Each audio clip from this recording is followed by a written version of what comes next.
বেলাল রাদিয়াল্লাহু তাআলা আনহুর উমাইয়া মরুভূমির গরম বালির মধ্যে চিৎ করে শোয়া রাখতো।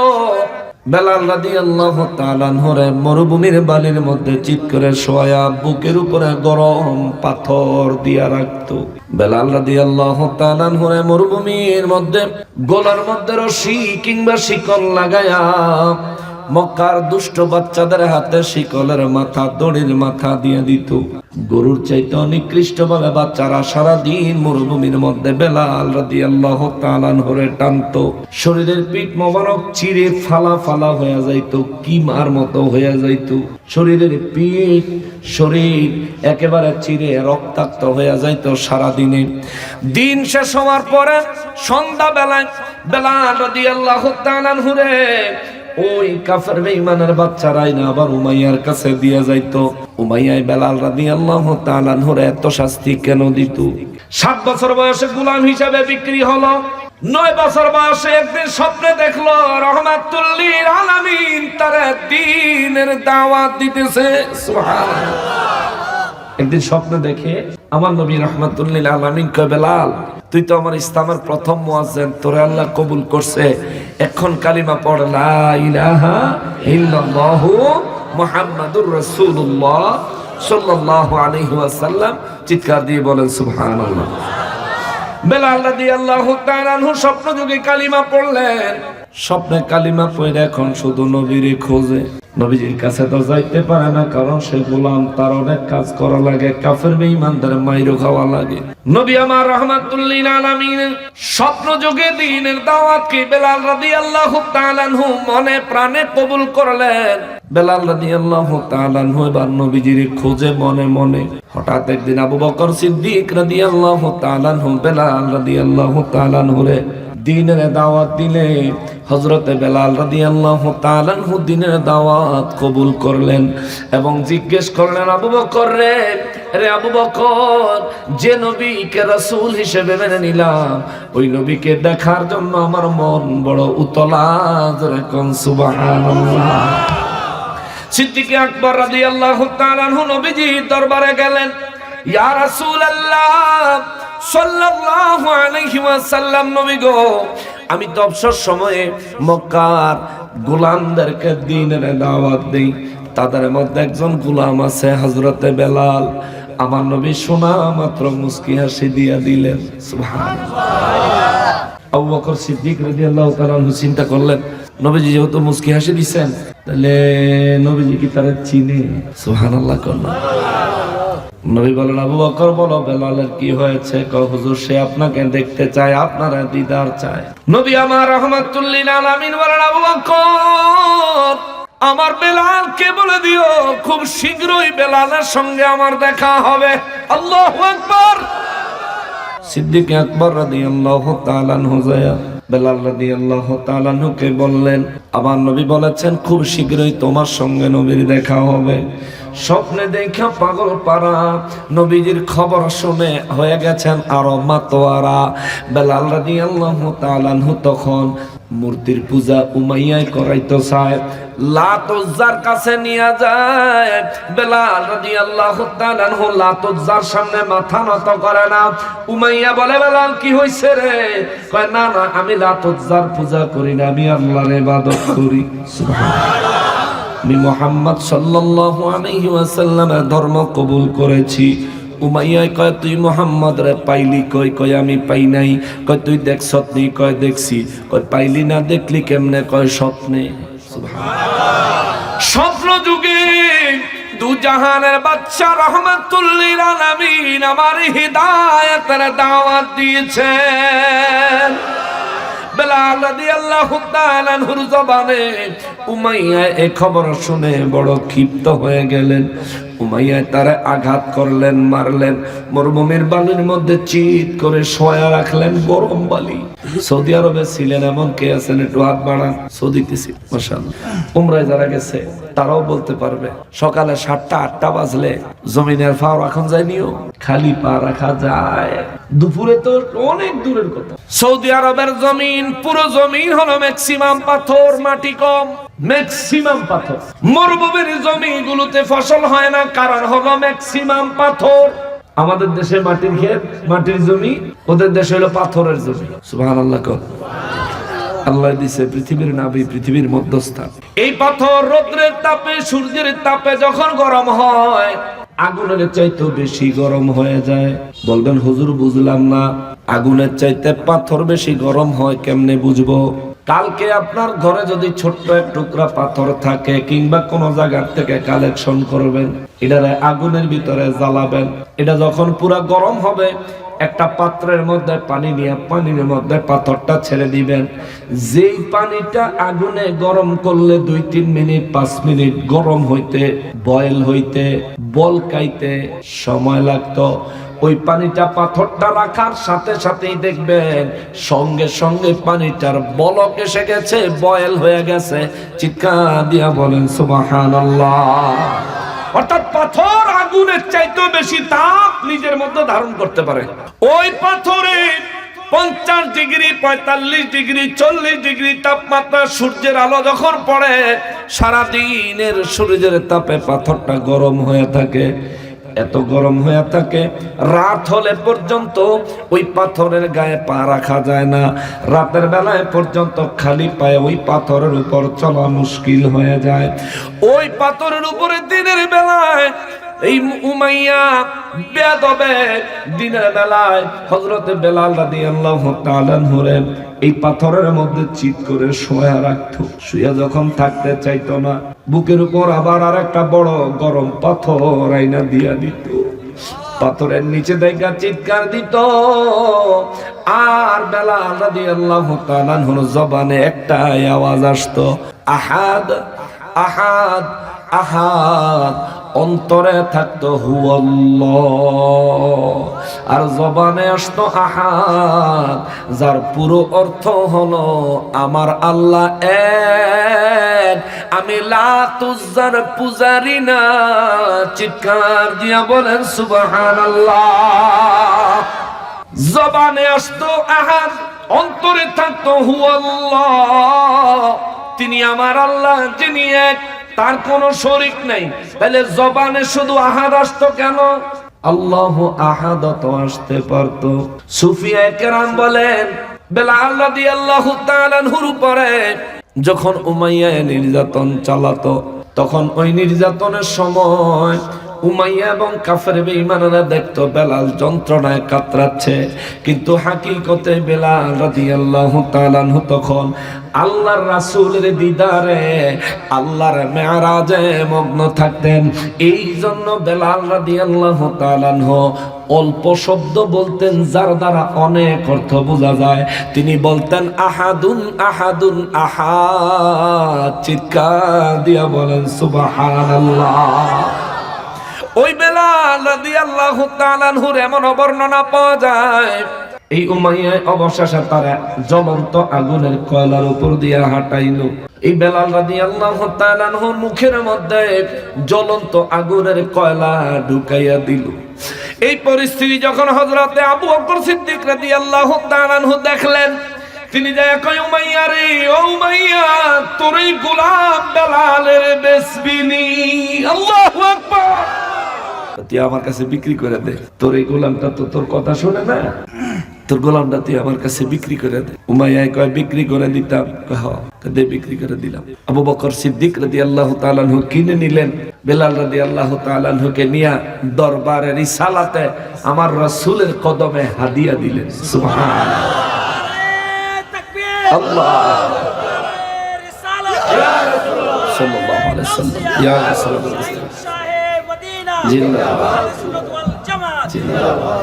এত কষ্ট সহ্য করছেন, এই জন্য কবি শায়েররা নাতে রাসূলের সুন্দর করে বলেছেন, ওরে দেখিয়া হযরত বিল্লাল প্রেমেতে হইয়া মাতাল, সহিল উমাইয়ার জালাতন, রহমাতাল লিল আলামিন अपनी उम्मतेर जामीन रहमतल लिल आलामीन अपनी उम्मतेर जामीन गुनाहगार उम्मतेर आपनজন আল্লাহর নবী নূরের নবী গো আপনি নবী আমার জীবনের জীবন আল্লাহর নবী আপনি নবী আমার জীবনের জীবন। আল্লাহ আমাদের প্রত্যেককে প্রিয় নবীজির প্রেমিক হিসেবে কবুল করো, জবান খুলে বলেন আমিন।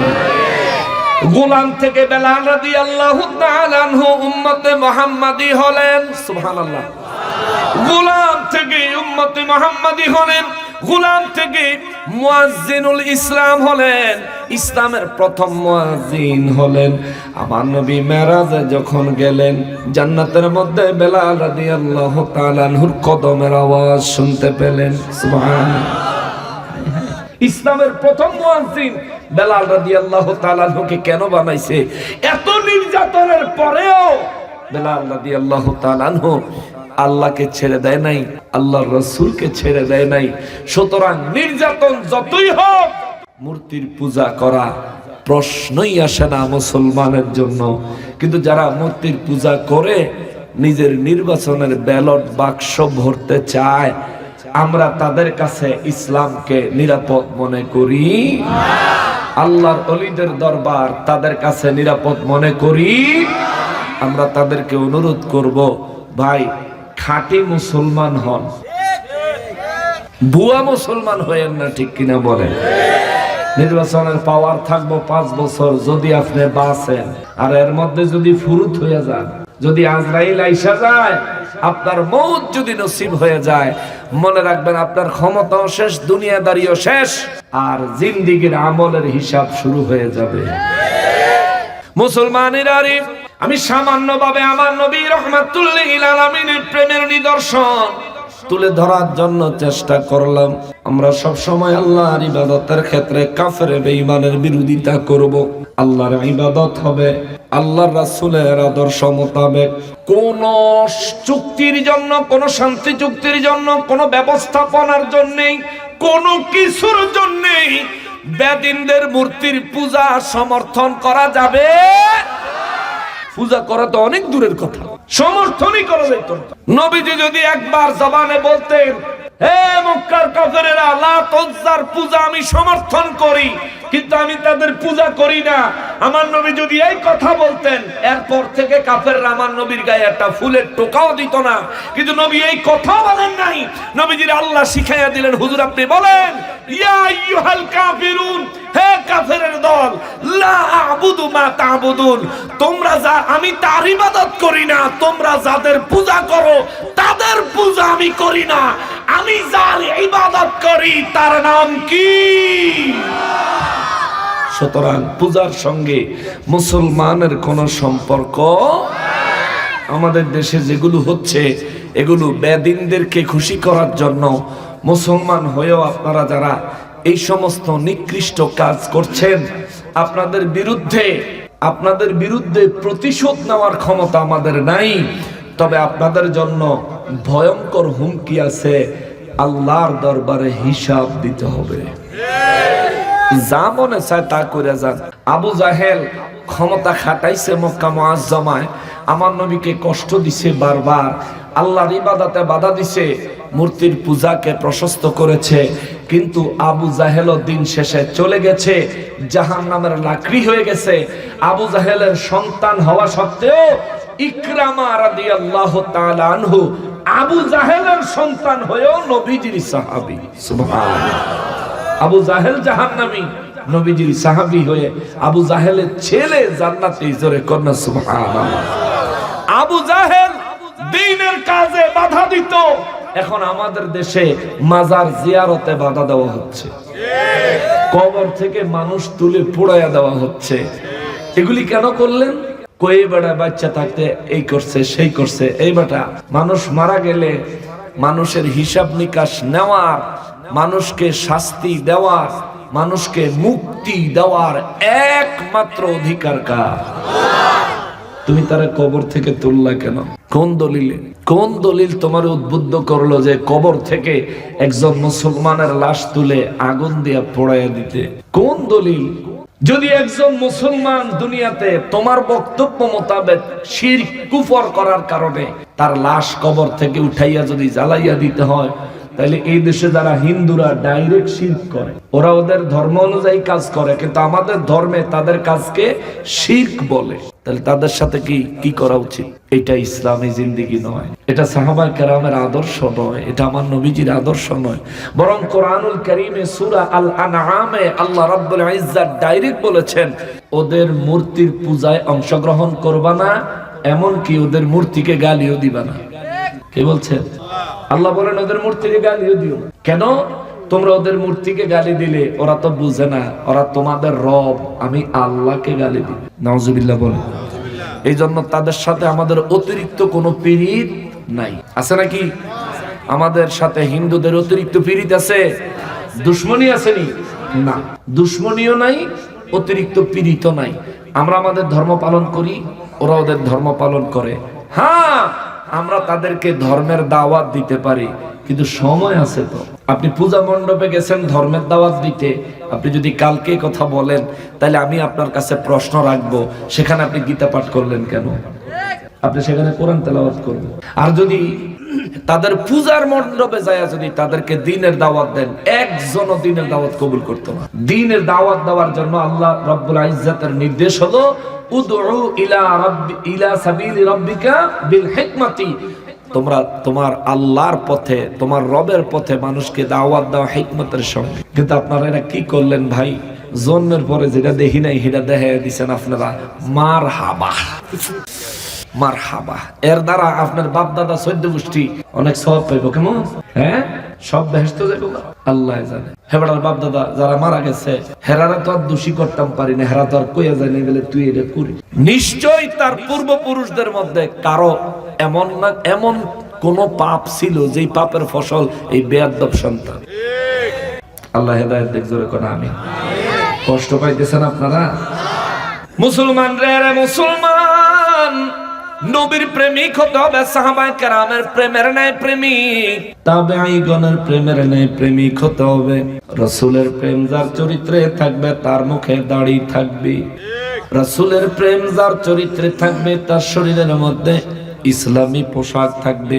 রাসূলের চরিত্র, রাসূলের মহব্বতের চরিত্র যার মধ্যে থাকবে, ওই ব্যক্তিকে নামাজের সময় মসজিদে পাওয়া যাবে।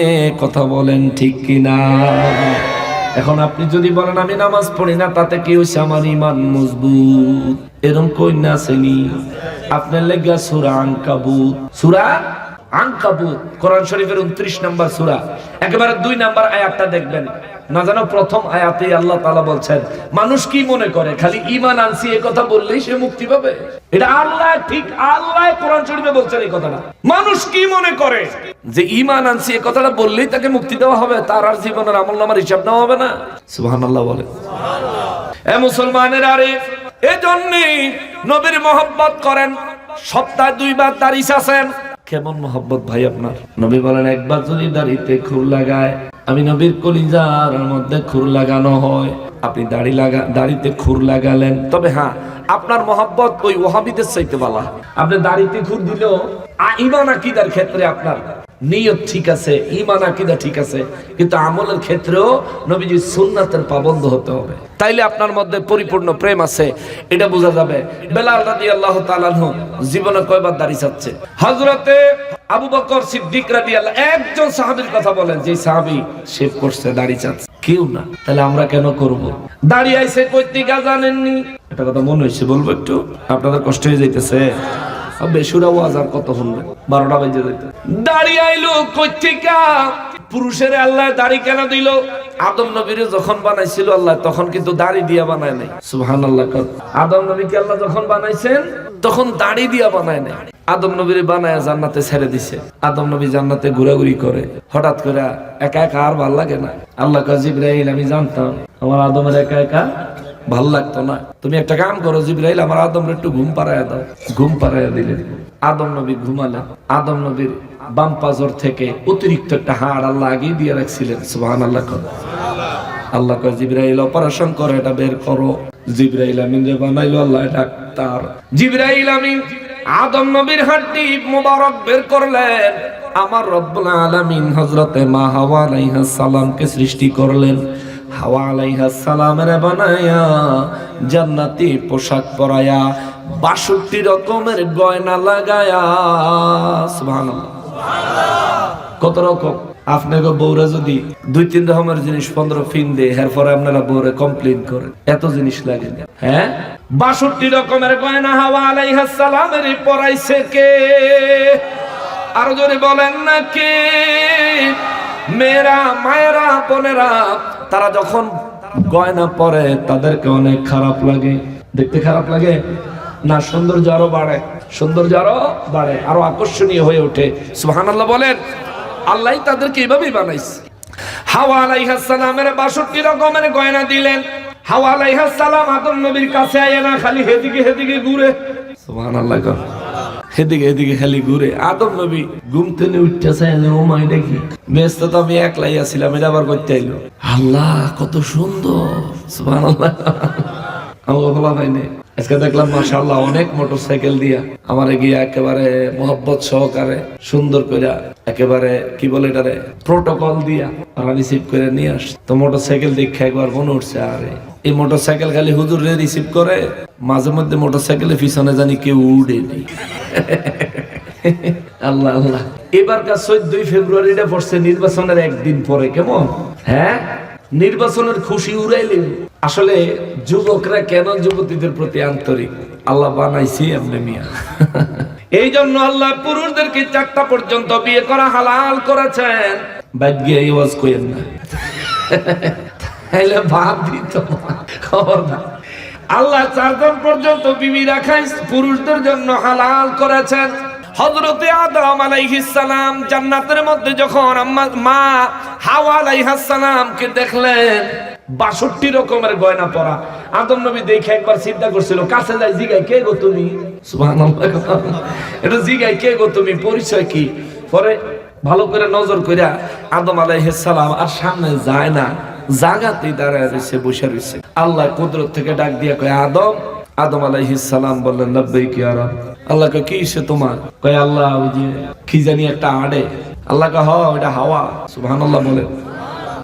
আদম আলাইহিস সালাম বলেন আল্লাহ তারে দেখে আমার খুব পছন্দ হইছে। আল্লাহ কুদরতের মনে মনে কয় পছন্দ করণের লেগে তো বানাইছি। আদম নবী কয় মালিক পছন্দ হইছে। আল্লাহ কয় কি করবা? কয় আল্লাহ একটু ধরে দেখতাম। আদম নবী কয় একটু ধরে দেখতাম। আল্লাহ কয় ধরে দেখতে হইলে এটারে বৈধ করতে হইব। আল্লাহ কেমনে বৈধ করবো? আল্লাহ কয় বিয়ে করতে হইব। সুবহানাল্লাহ বলেন। কি করতে হবে? বিয়ে করতে হইব। এখন আদম নবী কয় ঠিক আছে আল্লাহ বিয়ে যেন করবো, কিন্তু হেরে যেই পরিমাণে গয়না দিয়ে আপনি সাজাইছেন। মাশাআল্লাহ। আমাদের অতিথি মহোদয় চলে আসছে। আমি আলোচনা শেষ করে দিচ্ছি, একটু মা বাবার কথা বলবো, তারপর শেষ করে দিব ইনশাআল্লাহ। আদম আলাইহিস সালাম কয় আল্লাহ গো তারা বিয়ে করবো কেমনে? তার গায়ে যে পরিমাণে গয়না আপনি দিয়েছেন, আমি তো আমার শরীরে তো কোনো গয়না নাই। আল্লাহ আমি তো একবার খালি উদা শরীরে আমার, আর জান্নাতি পোশাক। তারে ৬২ রকমের গয়না দিয়ে বানাইছেন। আল্লাহ কে আদম তোমার কি লাগবো? কয় আল্লাহ গয়না তো লাগবো। আল্লাহ রব্বুল ইজ্জত সঙ্গে সঙ্গে আদম নবীকে গয়না হিসেবে দাড়ি দান করলেন। সুবহানাল্লাহ। পুরুষের গয়না অলংকার হইল দাড়ি। যার মুখে দাড়ি আছে তার চেহারাটা দেখলেই দেখবেন অন্যরকম লাগে, একটা সুন্দর ভাব, তার চেহারার একটা নুরানি ভাব উঠে আসে। কিন্তু আপনারা কেড়ে যে দাড়ি রাখেন না আল্লাহ জানে কি লিগে দাড়ি রাখেন না। আরে ভাই দাড়ি ছাড়া থাকবো বেডিরা, পুরুষরা থাকবো দাড়ি সহ। কোন বুদ্ধিতে দাড়ি কাটলাম আল্লাহ জানে। এটা কাটলে কি সব হয়? আরো গালটা দাঁড় হইয়া থাকে, নিজে আগ দিলেও হাতের ভিতরে খসখস করে, তাই না? শেভ করে 2-3 ঘন্টা পরতেই কিন্তু খসখসায়। আমরা শেভ করানোর সময় যতই এটার একেবারে সিরিজ কাগজ দিয়া বার্নিশ করে লাগ, কিন্তু 2-3 ঘন্টা পরে আস্তে আস্তে দেখবেন যখন দাড়ির খোঁচা খোঁচা বের হয় তখন নিজের কাছে খারাপ লাগে। আপনি দললে আপনার কাছে খারাপ লাগে, এবার আপনি চিন্তা করেন আপনার বিবি সাহেবের কাছে কেমন লাগে, চিন্তা করে দেখেন। সুতরাং সুন্নাহ যেমনি ভাবে দুনিয়ার জীবনে নিয়ামতপূর্ণ, রহমতপূর্ণ, বরকতপূর্ণ সুন্নাত, তেমনি ভাবে এটা এমন এক সুন্নাত, এই পাঞ্জাবি সুন্নাত গায়ে দিছি, মরলে খুইলা রাখা দিব, কিন্তু এই সুন্নাত আমাদের সাথে কবরে যাবে, রোজ হাসরে উঠবে। জোরে কন্যা সুবহানাল্লাহ। নবীজির সুন্নাত। সুতরাং দাড়ি রাখবেন, ইসলামী পোশাক পরবেন।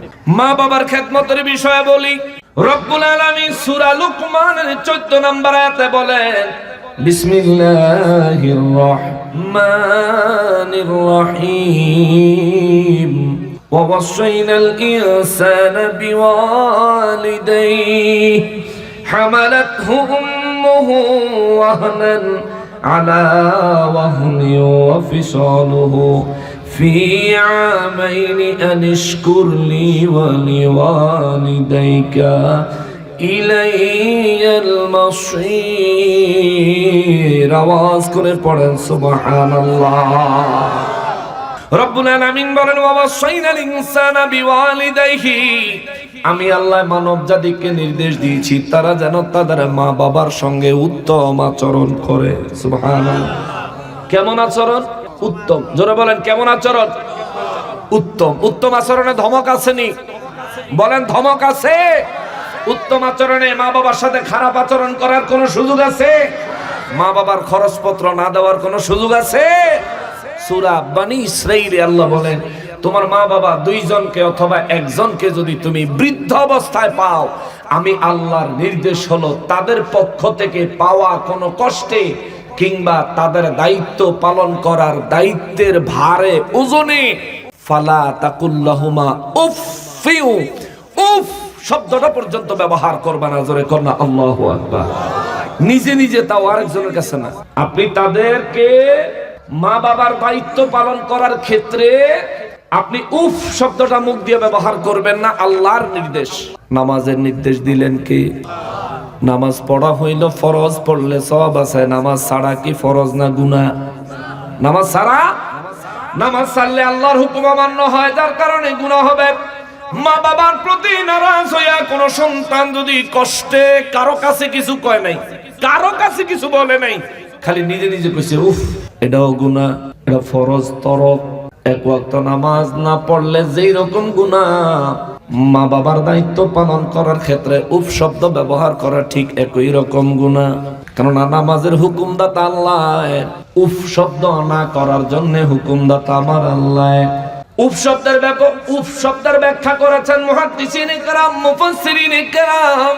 উফ শব্দটা কেমন? উফ শব্দটা হলো এমন, এই আপনার গায়ের উপরে ধরেন না, এটা ময়লা পড়লো, এটা টোকা দিয়ে সরাই দিলেন, হয় না অনেক সময়? হয়নি? এই যে টোকা দিয়ে সরাই দিলেন, কাপড়ে দাগ হইছে? কাপড়ে কি দাগ হইছে? ধরেন না শুকনা কিছু একটা পড়লো, টোকা দিয়ে সরাই দিলেন, কাপড়ে দাগ হইলো না, কাপড় ছিঁড়ে গেল না, আপনি নিজে শরীরে ব্যথা পাইলেন না, শরীরে বেশি জোরও খরচ হইল না। উফ শব্দটা হইল এমন, এত হালকা, অর্থাৎ মা বাবার দায়িত্ব পালন করার ক্ষেত্রে যদি আপনি কষ্ট পায়া এতটা হালকা পরিমাণে উফ প্রকাশ করেন, এটাও আল্লাহর নিষেধ, এটা আপনার জন্য হারাম। জোরে বলেন আল্লাহু আকবার। ইসলাম কত সুন্দর বিধান দিছে। আর হিন্দু ধর্মের লোকেরা কি করে জানেন? মা মারা গেলে, বাপ মারা গেলে বড় সন্তানটা তার মুখে আগুন লাগায় দেয়। এটা তাদের ধর্মীয় নিয়ম। আমি জানি না মায়ের মুখে, বাবার মুখে বড় সন্তান আগুন দিলে মানে এটার ফজিলত কি আমার জানা নাই। তবে যারা বেদিন আছেন, আমাদের বক্তব্য শুনতেছেন, আপনার বিবেকের দুয়ারে আমি একটু কড়া নাড়া দিয়ে গেলাম। একটু চিন্তা করেন তো, যে ধর্ম নিজের মাকে, নিজের বাবাকে মারা যাওয়ার পরে ইজ্জতের পরিবর্তে আগুন দিতে শিখায়, আর ইসলাম মা মারা গেছে, বাপ মারা গেছে, তাদের জন্য দোয়া করতে শিখায়। সুবহানাল্লাহ। তাদের কবর জিয়ারত করতে শিখায়। সুবহানাল্লাহ। তাদের জন্য দান সদকা করে তাদের রূহের মাগফিরাত কামনা করতে শিখায়। জোরে কন্না সুবহানাল্লাহ। এটা ইসলাম, এটা ইসলাম। মুসলমানের নারী, আমার প্রিয় নবীর উম্মতের নারী, আমার রব্বুল ইজ্জত বলেন, ওয়ালা তাকুল্লাহুমা উফিউ, আল্লাহ বলেন খবরদার মা বাবার দায়িত্ব পালন করার ক্ষেত্রে উফ শব্দ ব্যবহার করবা না। ওয়ালা তাকুল্লাহুমা উফিউ ওয়ালা তানহারহুমা, খবরদার তাদেরকে ধমক দিবা না। ওয়া কুল্লাহুমা কাওলান কারীমা, আল্লাহ বলেন আমার নির্দেশ হলো তুমি তোমার মা বাবার সঙ্গে সম্মানীয় ভাষায় কথা বলবে। জোরে বলেন সুবহানাল্লাহ। সম্মানের সাথে কথা বলতে হবে। মা বাবারে ইজ্জত করা কার হুকুম? তাহলে কি নফল না সুন্নত? ফরজ। মা বাবারে ইজ্জত করা ফরজ, মা বাবারে সম্মান দেওয়া ফরজ, মা বাবার সঙ্গে উত্তম ভাষায় কথা বলা ফরজ, বৃদ্ধ বয়সে মা বাবার দেখাশোনা করা সন্তানের জন্য ফরজ। মা বাবার দায়িত্ব যদি তোমার জন্য ভারী হয়ে যায়, ওই ভারী বোঝা বহন করতে গিয়া উফ শব্দ না বলা ফরজ। অর্থাৎ দায়িত্ব থেকে পলায়ন তো দূরে থাক, যত কষ্টে হোক না কেন মা বাবার দায়িত্ব পালন করা লাগবে নির্দেশকার। কিন্তু জায়গায় শর্ত আছে। যেমন আবু বকর সিদ্দিক রাদিয়াল্লাহু তাআলা আনহুর আম্মায়ে আবু বকর সিদ্দিক রাদিয়াল্লাহু তাআলা আনহুরে মক্কার কাফেরদেরকে দিয়া মাইর খাওয়াইলো কেন? ইসলাম ছেড়ে দেওয়ার জন্য, রাসূল ছেড়ে দেওয়ার জন্য, নবী ছেড়ে দেওয়ার জন্য। এই জন্য আমার আল্লাহ বলেন ওয়াসাইনাল ইনসানা বিওয়ালিদাইহি, আমি প্রত্যেকটা মানুষকে তার মা বাবার সঙ্গে উত্তম আচরণ করার জন্য নির্দেশ দিয়েছি। এখানে ঈমানদার আর বেঈমান আলাদা করে নাই। আল্লাহ কয় প্রত্যেক মানুষের প্রতি আমি আল্লাহর নির্দেশ, সে যে কোনো ধর্মের হোক, আমারে মানুক বা না মানুক, আমি আল্লাহর নির্দেশ হলো তারা তাদের মা বাবার সাথে উত্তম আচরণ করবে। জোরে কন্যা সুবহানাল্লাহ। হামালাতহু উম্মুহু ওয়াহনান আলা ওয়াহনিন, আল্লাহ বলেন আমি এমন নির্দেশ দিছি, কারণ হলো তার মা তার গর্ভে ধারণ করেছে, কষ্টের পর কষ্ট সহ্য করেছে রে। জোরে কোন সুবহানাল্লাহ। মা কত কষ্ট করে আপনাদের সবার মোটামুটি জানা আছে। 10 মাস 10 দিন আপনাকে গর্ভে ধারণ করেছে, আপনাকে গর্ভে ধারণ করে আপনাকে নিয়ে 10 মাস 10 দিন চলেছে। পুরুষের চাইতে নারীরা শক্তিশালী না দুর্বল? পুরুষের চাইতে নারীরা কি শক্তিশালী না দুর্বল? কিন্তু একটা পুরুষের পেটের মধ্যে যদি 2 কেজি ওজনের একটা কিছু বাইন্ধা দেয়, যদি বলে যে এটারে আপনি 6 মাস পেটের লগে বান্ধা অবস্থায় রাখবেন, পারবেন? 2 কেজি তো মাত্র, পারবেন? সম্ভব? বলে একবার সুন্দর করে বেল্ট লাগায়া ফিটিং করে দিব, কোনো লড়াছড়া হইব না, এটা কোনো দিকে যাইব না, খালি ওয়েটটা ফিল করবেন, ওয়েট ওজনটা অনুভব করবেন। এমন অবস্থায় 2 কেজি ওজনের কিছু পেটের মধ্যে রাখা কি সম্ভব? কিন্তু নারীদের চাইতে আমরা কত শক্তিশালী। আল্লাহ আমাদেরকে বানাইছে, আমাদেরকে জিন আলাদা করে দিছে, আমাদেরকে আল্লাহ শক্তিশালী করে বানাইছে। 2 কেজি ওজনের কিছু পেটের মধ্যে 2-3 ঘন্টাও রাখা সম্ভব না। কিন্তু আমি আর আপনি মায়ের গর্ভে আসার পরে আল্লাহ আমারে আপনারে মায়ের গর্ভে বড় করতে করতে 2 কেজি, 2.5 কেজি, অনেকের 3 কেজিও সন্তান হয়। এই সন্তান মায়ের পেটে নিয়ে নিয়ে চলাফেরা করেছে। আবার মায়ের যেই সংকুচিত জায়গা দিয়ে আল্লাহ পানির ফোঁটা রূপে মায়ের গর্ভে আমাকে আপনাকে পাঠাইছে, ঠিক ওই জায়গাটাকে প্রশস্ত করে মায়ের ঠিক ওই জায়গাটুকু দিয়া আমার মতো একটা আস্ত মানুষ আল্লাহ দুনিয়ায় বের করেছে। মা মৃত্যু যন্ত্রণার চাইতেও বেশি যন্ত্রণা সহ্য করে একটা সন্তান জন্ম দিয়েছে। এই সন্তান পৃথিবীতে এই সংকীর্ণ জায়গা দিয়ে আসার সময় আমার আপনার শরীরের একটা হাড্ডি ভাঙে নাই, একটা চুল ছিঁড়ে নাই। জোরে কন্যা আল্লাহু আকবার। এই জন্য আল্লাহ বলেন তোমার মা হামালাতহু উম্মুহু, তোমার মা তোমার গর্ভে বহন করেছে, ওয়াহনান আলা ওয়াহনিন, তোমার মা কষ্টের পর কষ্ট করেছে। এই জন্য তুমি মায়ের সঙ্গে উত্তম আচরণ করবা। ওয়াফিসালুহু ফি আমাইন, আল্লাহ কয় তোমার মা তোমার কমপক্ষে 2 বছর পর্যন্ত বুকের দুধ পান করাইছে। জোরে কোন সুবহানাল্লাহ। মায়ের বুকের দুধ মায়ের শরীরে কেমনে তৈরি হয় জানেন? শোনেন, বিজ্ঞান বলে, বর্তমানে ডাক্তাররা বলে, মায়ের শরীরের রক্ত, মায়ের শরীরের হাড্ডি, মায়ের শরীরের গোশত, এই 3 জিনিস গালায়া, এই 3 জিনিস গালায়া 3 জিনিসের সমন্বয়ে মায়ের বুকের দুধ আমার আল্লাহ তৈরি করেন। সুবহানাল্লাহ। আপনি আমি দুনিয়ায় আসার পরে মায়ের বুক থেকে আমরা যে দুধ পান করেছি, এটা আমরা দেখেছি দুধ, এর মধ্যে মায়ের রক্ত মাংস হাড্ডি মিশ্রণ করা আছে। এ মুসলমান রে, মায়ের শরীরের রক্ত মাংস খাইয়া আমরা দুনিয়ায় প্রায় 2 বছর, অনেকে 2.5 বছর, অনেকে 3 বছর, অনেকে 4-5 বছর দুধ খায়, মায়ের বুকের দুধ খায় আমরা দুনিয়ায় বড় হইলাম। যেই মা জীবনে কোনোদিন আমাদেরকে দুধ পান করানোর সময় বিরক্তি ভাব দেখায় নাই, একবেলাও মানা করে নাই, কালকে খাওয়াইছি আজকে খাওয়াইতে পারবো না, সকালে খাওয়াইছি এখন খাওয়াইতে পারবো না। আমার মা একবারও আমারে এনকার করে নাই, একবারও আমার ক্ষুধা লাগলে আমার আম্মায় আমারে ফিরে দেয় নাই, আপনার আম্মায় আপনারে ফিরে দেয় নাই। এই জন্যই তো আল্লাহ কয় বান্দারে, মা বাবার সঙ্গে উত্তম আচরণ করবি, মায়ের সঙ্গে উত্তম আচরণ করবি 3 কারণে। 1 নাম্বার কারণ হলো তিনি তোমারে গর্ভে ধারণ করেছেন, গর্ভে বহন করেছেন।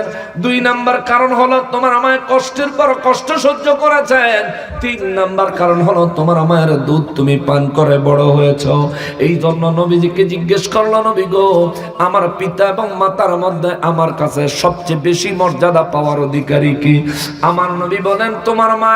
ইয়া রাসূলুল্লাহ, তারপরে কে? নবী বলেন তোমার মা। ইয়া রাসূলুল্লাহ, তারপরে কে? আমার নবী বলেন তোমার মা।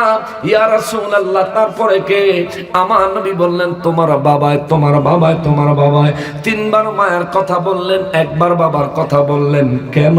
কারণ আল্লাহও 3 বার মায়ের কথা বলেছেন। আল্লাহ বলেন হামালাতহু উম্মুহু, আর খাইয়েন না। আল্লাহ বলেন হামালাতহু উম্মুহু। আল্লাহ কয় তোমার মা তোমার 1 নাম্বার কারণ হলো গর্ভে ধারণ করেছে। 2 নাম্বার কারণ হলো তোমার আম্মা ওয়াহনানা আলা ওয়াহনিন, তোমার মা তোমার জন্য কষ্টের পর কষ্ট সহ্য করেছে। আল্লাহ বলেন 3 নাম্বার কারণ হলো তোমার মা তোমার মায়ের বুকের দুধ কমপক্ষে 2 বছর খাওয়াইছি। মায়ের বুকের দুধ সন্তানকে অন্তত পক্ষে 2.5 বছর খাওয়াইতে হয়। আল্লাহর কালামে হাকিমের ঘোষণা 2 বছর, হাদিসে মোবারক এবং ইজমা কিয়াসের আলোকে আইম্মায়ে কেরামের ফয়সালা ফতোয়া হচ্ছে মা যেন সন্তানকে কমপক্ষে 2.5 বছর দুধ পান করায়। জোরে কোন সুবহানাল্লাহ। রব্বুল আলামিন বলে আনিশকুরলি ওয়ালি ওয়ালিদাইকা, এ দুনিয়ার মানুষ, তোমার মা গর্ভে ধারণ করেছে, এই জন্য তোমার মা তোমারে কষ্টের পর কষ্ট সহ্য করেছে। তোমার মা আল্লাহ বলেন 2 বছরের অধিক তোমার বুকের দুধ পান করাইছে। আনিশ করলি, এই জন্য তোমরা আমি আল্লাহ শুকরিয়া আদায় করো। সুবহানাল্লাহ, জোরে কল আলহামদুলিল্লাহ। কি জন্য বললেন? মায়ের শুকরিয়া আদায় করার জন্য। মায়ের গর্ভে আমারে 10 মাস 10 দিন সুস্থ রাখছিলেন কে? মায়ের গর্ভে এত কষ্ট সহ্য করার পরে আমাকে সুস্থভাবে দুনিয়াতে আসার তৌফিক দিবেন কে? মায়ের বুক থেকে দুধ পান করার সময় মায়ের বুকে দুধের যোগান দিবেন কে? এই জন্য আল্লাহকে আনিশ করলি, তোমরা আমার শুকরিয়া আদায় করো, ওয়ালি ওয়ালিদাইকা, এবং তোমরা তোমাদের মা বাবার শুকরিয়া আদায় করো। জোরে কন্না সুবহানাল্লাহ। আল্লাহ এখানে আল্লাহ শুকরিয়া, মা বাবার শুকরিয়া আলাদা করে এক কথায় বলছেন আনিশ কুর, তোমরা শুকরিয়া আদায় করো, লি আমার জন্য, ওয়ালি ওয়ালিদাইকা, এবং তোমাদের পিতা মাতার জন্য। জোরে কন্না সুবহানাল্লাহ। এখন আল্লাহর জন্য বলবো আলহামদুলিল্লাহ। জোরে বলেন আলহামদুলিল্লাহ, আরো জোরে বলেন আলহামদুলিল্লাহ। কিন্তু মা বাবার জন্য কি বলবেন? মা বাবার শুকরিয়াটা কেমনে আদায় করবেন? আল্লাহ শুকর আদায় করার বহু পদ্ধতি আছে। আলহামদুলিল্লাহ জিকিরের মাধ্যমে আল্লাহ শুকর আদায় হয়। আল্লাহর কুদরতের কদম মোবারকে সিজদা মোবারকে লুটাইয়া পড়লে আল্লাহর শুকরিয়া আদায় হবে। আবার আমার রব্বুল ইজ্জত বলেন শুকরিয়া আদায় করা হলো আমি আল্লাহর কাছে সবচেয়ে বড় ইবাদত। সুবহানাল্লাহ।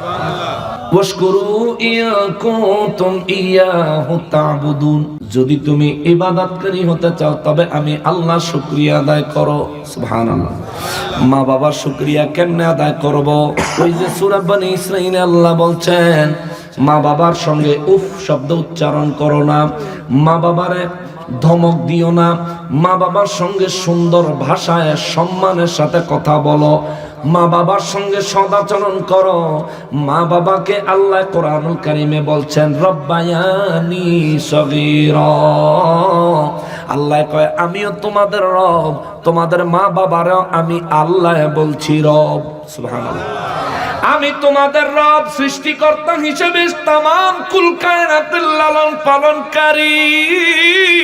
সেই হিসাবে আমি আল্লাহ তোমাদের রব, আর তোমাদের মা বাবা তোমাদের রব, কারণ তারা তোমাকে লালন পালন করেছে।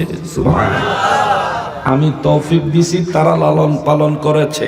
এই জন্য আল্লাহ শিখায় দেয়, তোমরা দোয়া করো, রব্বির হামহুমা কামা রব্বায়ানি সগীরা। আওয়াজ করে বলেন আল্লাহু আকবার।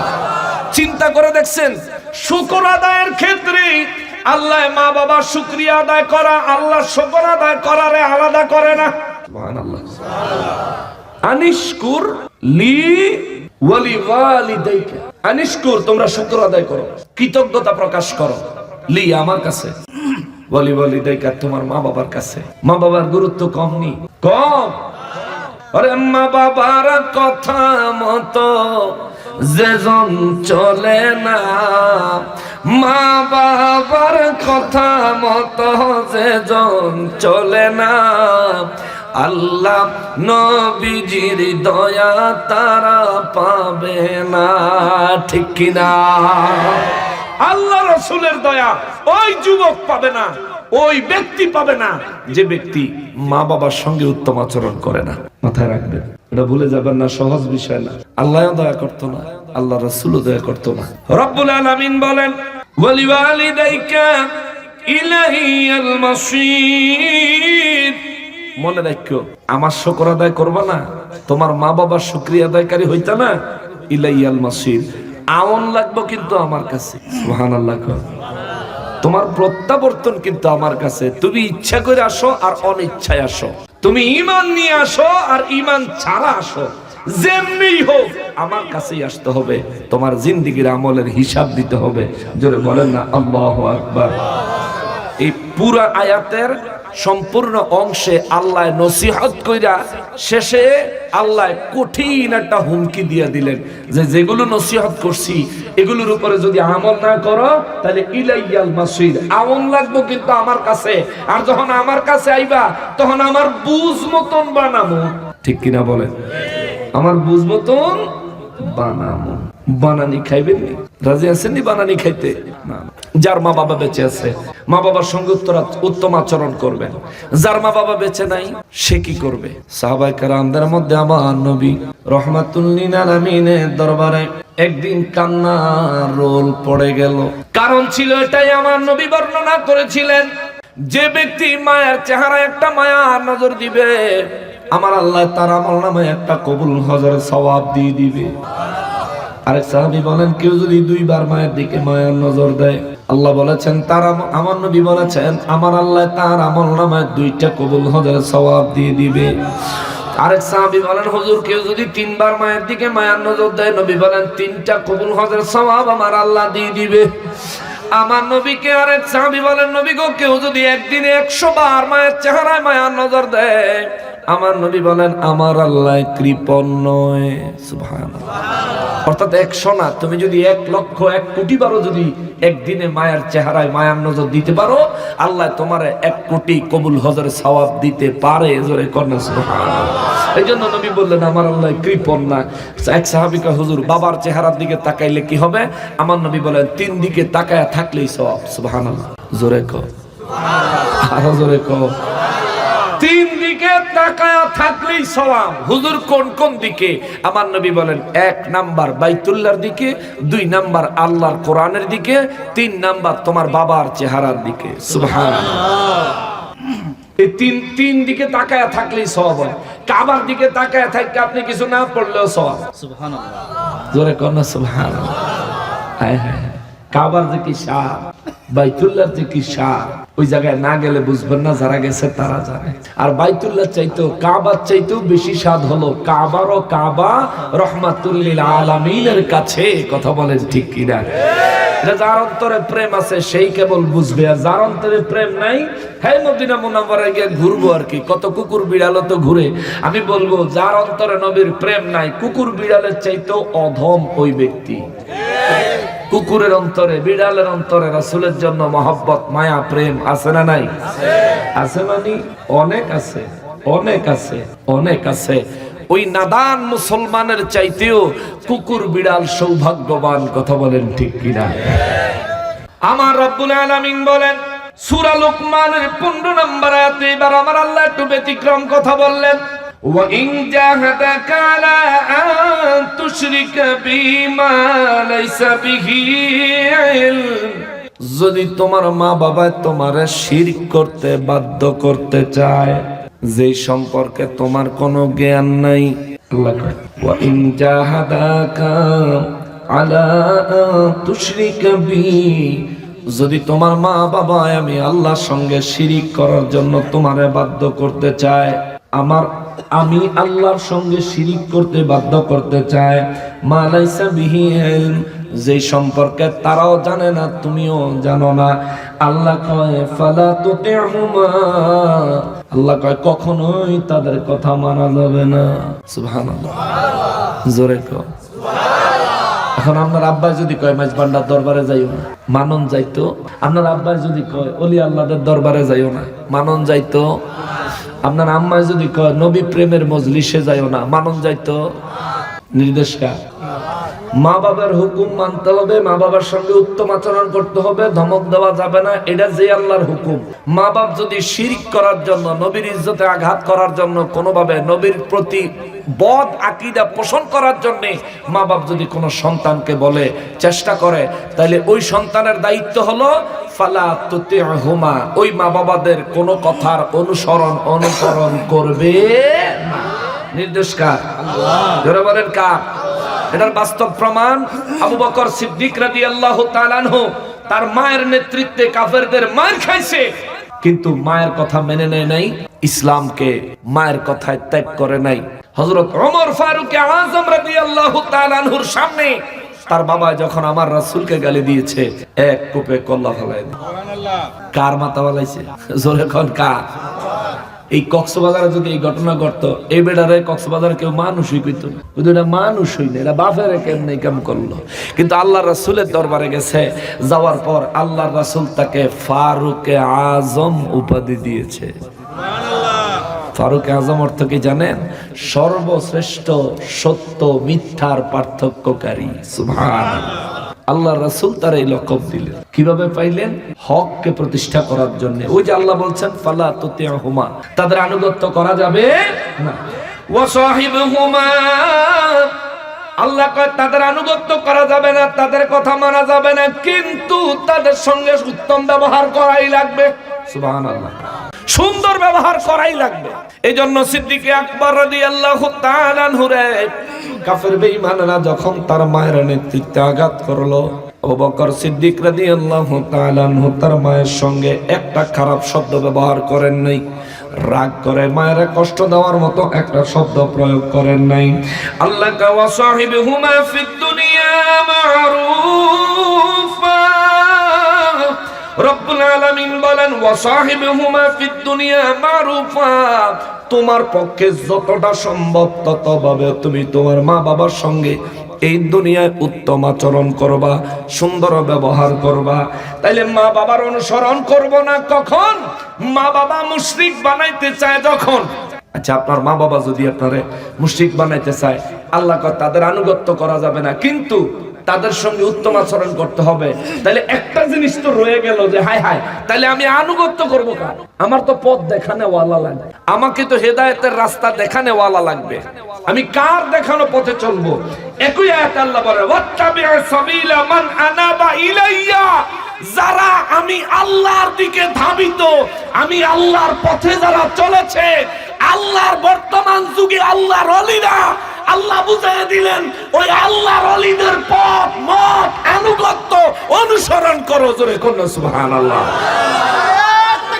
আল্লাহ নারে রিসালাত, আহলে সুন্নাত ওয়াল জামাত জিন্দাবাদ। নবী ওলির দুশমনেরা হুঁশিয়ার, ইহুদির দালালেরা হুঁশিয়ার। মাশাআল্লাহ, প্রেমিক আছে দেখা যায়, প্রেমিক আছে, প্রেমিক ছাড়া প্রেম জমে না। আল্লাহ কয় মা বাবার সাথে সৎভাবে দুনিয়ায় বসবাস করবা, উত্তম আচরণ করবা, কিন্তু ওয়াত্তাবি সাবিলা মান আনাবা ইলাইয়া। এই জায়গাটা তাইলে আমাদের দেশের ওয়াহাবিটি বুঝে না। ওয়াত্তাবি সাবিলা মান আনাবা ইলাইয়া, আমার রব্বুল ইজ্জত বলেন, সুতরাং আর তোমরা তাদের আনুগত্য করবে, তাদেরই আনুগত্য করো যারা আমি আল্লাহর দিকে ধাবিত। সুবহানাল্লাহ। আল্লাহর ওলিরা, ওলি আল্লাহরা যারা আল্লাহর দিকে ধাবিত, রব্বুল আলামিন বলেন তোমরা তাদের আনুগত্য করো, তাদের অনুসরণ করো। এই জন্য মাইজবান্ডারের মুরিদেরা মাইজবান্ডারে যায়, মাইজবান্ডারের আউলিয়া কেরাম বুজুর্গানে দ্বীনের সোহবত হাসিল করার চেষ্টা করে, কারণ আল্লাহ বলেছেন ওয়াকুনু মা'আস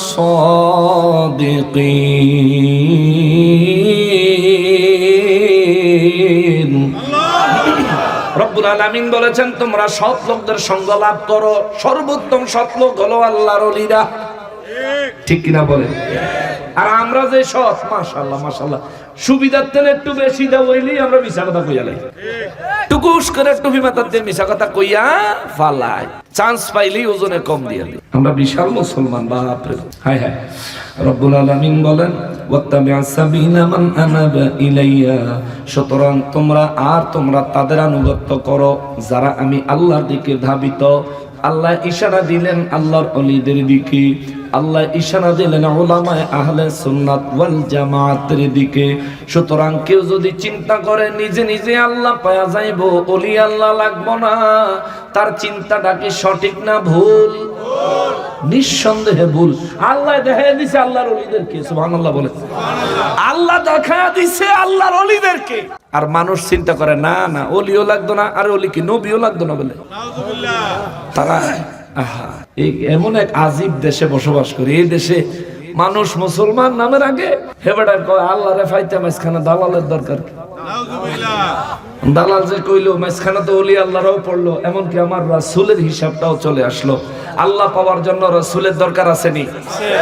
লা ইলাহা ইল্লাল্লাহু মুহাম্মাদুর সাল্লাল্লাহু, লা ইলাহা ইল্লা, লা ইলাহা নাই কোন মাবুদ ইল্লাল্লাহ, আল্লাহ ছাড়া। এরপরে মুহাম্মদ সাল্লাল্লাহু আলাইহি সাল্লাম রাসূলুল্লাহ, আল্লাহর রাসূল। সুবহানাল্লাহ। মুহাম্মদ সাল্লাল্লাহু আলাইহি সাল্লামের আগেও আল্লাহ আছে, শেষেও আল্লাহ আছে। আল্লাহ কয় আমার হাবিবের আগেও আমি আছিলাম, আমার হাবিবের শেষেও আমি আছি, আর আমার হাবিবের সাথে তো আসিই। সুতরাং যারা হেদায়েত পেতে চাও, যারা জান্নাতের মালিক হতে চাও, আসো আমার হাবিবুল্লাহর প্রেমের চাদরের নিচে, সেখানেই আমি আল্লাহ 8 রকমের জান্নাত বানায় রাখছি। সুবহানাল্লাহ। আপনি বুঝলে অনেক কিছু, না বুঝলে কিছুই না।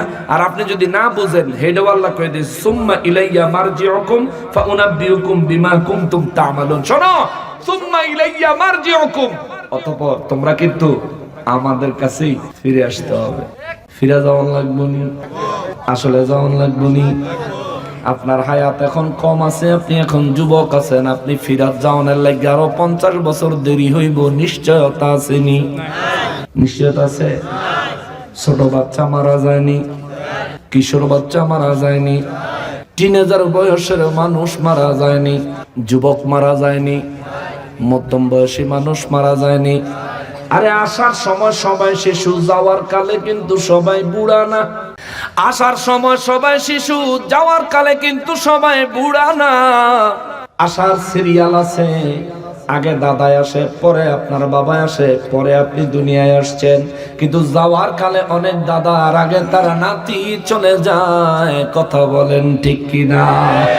আমাদের হায়াতের বাজেট আছে না নাই? হায়াতের বাজেট আসেনি? হায়াতের একটা ব্যালেন্স আছে, হায়াতের একটা বাজেট আছে। মোবাইলের ব্যালেন্স ইচ্ছা করলেই চেক করে দেখা যায় কত টাকা এখনো পর্যন্ত অবশিষ্ট আছে, কিন্তু হায়াতের ব্যালেন্স প্রত্যেক মুহূর্তে খরচ হইতেছে আমার কাছে জানা নাই আর কতদিন হায়াত আছে। এই জন্যই তো কবিরা কয় আমার মরণের কয়দিন জানি বাকি আমি জানিলাম না গো আল্লাহ, মরণের কয়দিন জানি বাকি। আল্লাহ মওতে ঈমান নসিব করে দিও, জোরে বলেন আমিন। রব্বুল আলামিন বলেন সুম্মা ইলাইয়া মারজিউকুম, অতঃপর তোমাদেরকে আমাদের দিকেই প্রত্যাবর্তন করতে হবে, ফিরে আসতে হবে। বিশ্বাস হয় না? বিশ্বাস নেই। বিশ্বাস আছে? আল্লাহর কাছে ফিরে যেতে হবে, বিশ্বাস আছে? সারা জীবনের আমলের হিসাব আল্লাহর কাছে দেওয়া লাগবে কি লাগবে না? তাহলে কি আমাদের মিথ্যা বলা উচিত? নামাজ ছেড়ে দেওয়া উচিত? দুনিয়ার মোহে আল্লাহর ইবাদত থেকে বঞ্চিত থাকা উচিত? কেন? নিজের মূল্য নিজে বুঝেন। ও ভাই, কেন নিজের মূল্য নিজে বুঝেন না? আপনার হায়াতকে নিজে কেন মূল্যায়ন করছেন না? মোবাইলের মধ্যে আপনার যদি কয়টি আছে এটা যদি আপনি না জানেন, বাইর করে যদি দেখতেও না পারেন, আপনি কেউরে ফোন করতেন না, মিস কল দিবেন। চিন্তা করবেন যদি একটি হই থাকে তাহলে তো কলটা দিলে রিসিভ করলে টাকাটা খরচ হয়ে যাবে, পরে তো আর ডাইরেক্ট কল কেউরে দিতে পারবো না, মিস কলও দিতে পারতাম না। সুতরাং মোবাইলে কত টাকা আছে জানা না থাকলে আপনি কল দেন না, সাবধান হয়ে মিস কল দেন। আপনি এটা বুঝলেন আপনার হায়াতের বাজেট এখন শেষ হয়ে যেতে পারে, এখন এই মুহূর্তে শেষ হয়ে যেতে পারে আপনার হায়াত। পুরুষের হায়াত, নারীর হায়াত সবার জন্য একই আইন, যে কোনো মুহূর্তে হায়াত ফুরাইয়া যেতে পারে। কিন্তু চিন্তা করেন না। কেন চিন্তা করেন না? আপনি এখন মারা গেলে ইমানের হিসাব কবরে আরম্ভ হয়ে যাবে। আর কবরে ঢুকার পর যে চিন্তা করবেন যে কবরে তো অনেক দিনই আছে, কিয়ামত পর্যন্ত অনেক সময় পাবো, হেন ইবাদত নামাজ কালাম সব পড়ে এলাম, এমন সুযোগ আসেনি। এখন নিঃশ্বাসটা বের হয়ে গেলে আমল আখলাকের দরজা বন্ধ, শেষ। কবরে ঢুকছেন ইমানের হিসাব। ইমানের হিসাবে যদি পার হইতে পারেন আরাম, আর যদি পার হইতে না পারেন আযাব। রোজ হাসরের ময়দানে উঠবেন, প্রথমে আপনার কাছ থেকে নামাজের হিসাব নেবেন। কিসের হিসাব? নামাজের হিসাব। এই ময়দানে যারা আছেন, এই স্টেজে যারা আছে, যদি আমরা একজন একজন করে ব্যক্তি নিজের মনের কথা যদি শেয়ার করি, একটু চিন্তা করে দেখেন নামাজের হিসাবে আপনি কি পার হতে পারবেন? যদি আপনি পার হতে পারবেন না, আপনার এইটুকু হায়াতে এখন যদি এমন মনে হয়, আপনার উচিত আজকের থেকেই নামাজে যত্নশীল হওয়া, নামাজ পড়বেন। আমরা মুসলমান, নামাজ পড়বেন। যদি নামাজ না পড়েন তাইলে কিন্তু আল্লাহর দরবারে নবী বলেন, কেউ যদি রোজ হাশরের ময়দানে তার প্রথম হিসাব যখন নামাজের আল্লাহ টান দিবে, কেউ যদি নামাজের হিসাব সুন্দর করে দিতে পারে, আল্লাহ তার পরবর্তী হিসাবগুলো সহজ করে দিবে। সুবহানাল্লাহ। আর যদি নামাজের হিসাবে কোনো ব্যক্তি ধরা খায়া যায়, আটকায়া যায়, রব্বুল ইজ্জতের হাবিব রাহমাতুল লিল আলামিন বলেন, ওই ব্যক্তির মুসিবতের আর সীমা থাকবে না। আল্লাহ যারে পাকড়াও করবে, তাকে বাঁচানোর মতো আর কেউ থাকতো না। ওই ব্যক্তির যদি ঈমান মজবুত না থাকে, আর আমলের ক্ষেত্রে নবী বলছেন, আখলিস দীনাকা ইয়াকফিকাল আমালুল কলিল, তোমরা ঈমানটাকে মজবুত করো, অল্প আমল হলেও নাজাতের জন্য যথেষ্ট হবে। সুবহানাল্লাহ বলেন। অল্প আমল কোনটা? নামাজ বাদ, এটা না না, ফরজ, ওয়াজিব, সুন্নতে মুআক্কাদা, এই আমলগুলো যদি ঠিক থাকে আর ঈমান যদি মজবুত থাকে, নবী বলেন এরপরে যদি তোমার আমলের কমতি হয়, আমি নবী সুপারিশ করে পার করে নিয়ে যাব। সুবহানাল্লাহ। কিন্তু আপনি ঈমান আছে, আপনি ঈমানওয়ালা, কিন্তু না ফরজ ইবাদত নামাজ পড়লেন না, ফরজ ইবাদত পর্দা করলেন না। আমার মা বোনেরা শুনেনি বাড়ি থেকে, মা বোনরা শুনতেছে, আপনার উপর আল্লাহর ফরজ বিধান হচ্ছে পর্দা করা, আপনি করলেন না। ফরজ, ওয়াজিব, সুন্নতে মুআক্কাদা আমলগুলো আপনি গুরুত্ব সহকারে করলেন না। এতে করে কি হইল? আল্লাহর দরবারে আপনি কি হিসাব দিবেন? নবী আপনাকে কিভাবে শাফাআত করবেন? সুতরাং আমরা যেন ফরজ, ওয়াজিব, সুন্নতে মুআক্কাদা আমলগুলো ঠিকমতো করি। আল্লাহ তৌফিক দেন, সবাই পড়ি আমিন।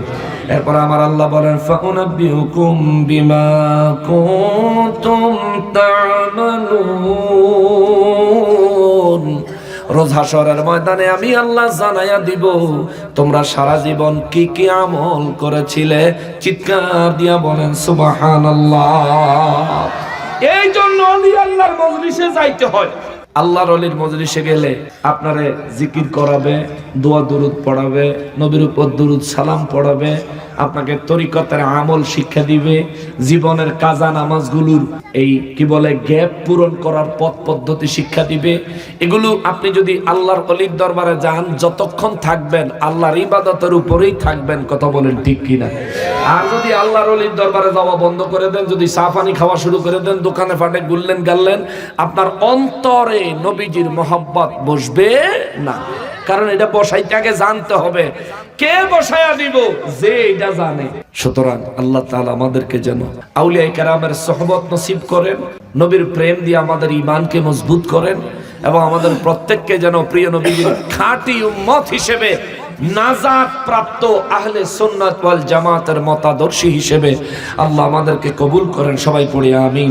ওমা তৌফিক ইল্লা বিল্লাহ। শুন আমরা সবাই নবীজিকে দাঁড়ায় সালাম দেই, ইয়া নবী